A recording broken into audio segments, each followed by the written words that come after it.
एक बुरी औरत थी जो कि अकेली घर में रहती थी। उसका आगे पीछे कोई नहीं था। वो अपना मछलियाँ पकड़ के गुजारा करती थी। एक सुबह वो उठी और अपना खाना लेके मछलियाँ पकड़ने चली गई।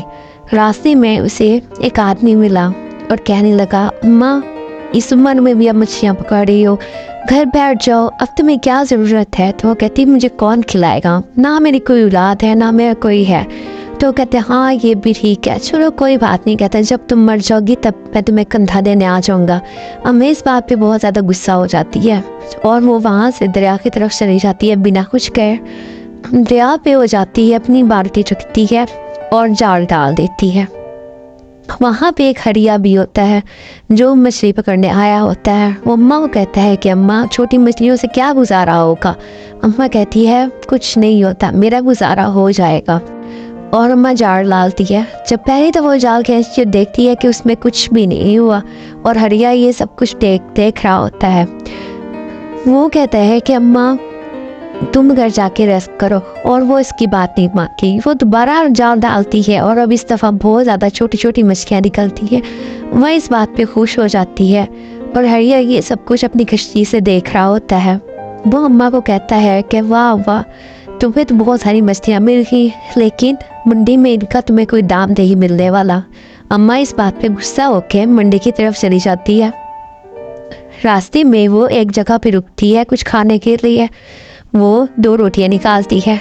एक रोटी वो एक कालू को देती है जो उसका एक कुत्ता होता है, और दूसरी रोटी वो खुद खाती है।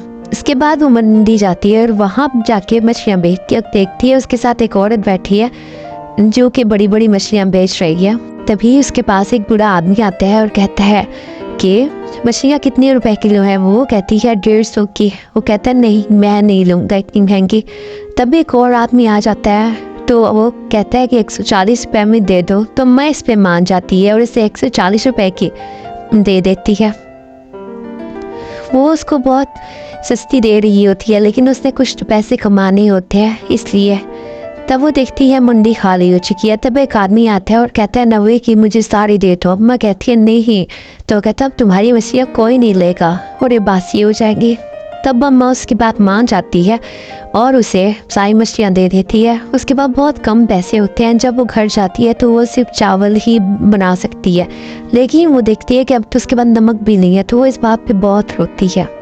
अगले दिन वो दोबारा उठ के मछली पकड़ने जाती है।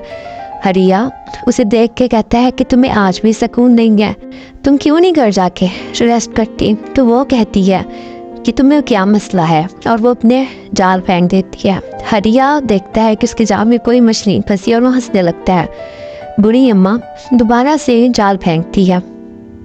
हरिया अपने काम कर रहा होता है। तभी बुढ़ी अम्मा कहती है कि मेरा जाल नहीं निकल रहा, लगता है बहुत बड़ी मछली है, मेरी मदद करो इसे निकालने में। हरिया इसकी बात मान जाता है और वो निकालता है, लेकिन बहुत बड़ी मछली होने की वजह से जाल नहीं निकल रहा होता।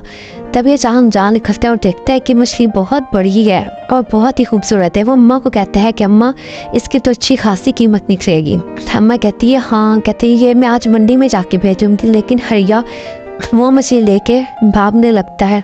अम्मा कहती है चोर चोर कोई रोको इसे। तभी कालू वहाँ आ जाता है और वो हरिया के पीछे भागने लगता है। हरिया को वो काट लेता है और हरिया नीचे गिर जाता है।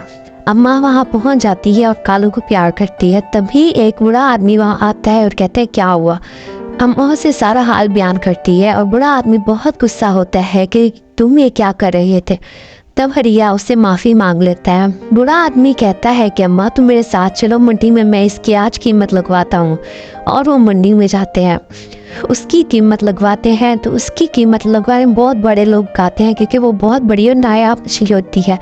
अम्मा को इस मछली के बहुत ज़्यादा पैसे मिलते हैं और वो घर जाके आराम से खाना खाती है।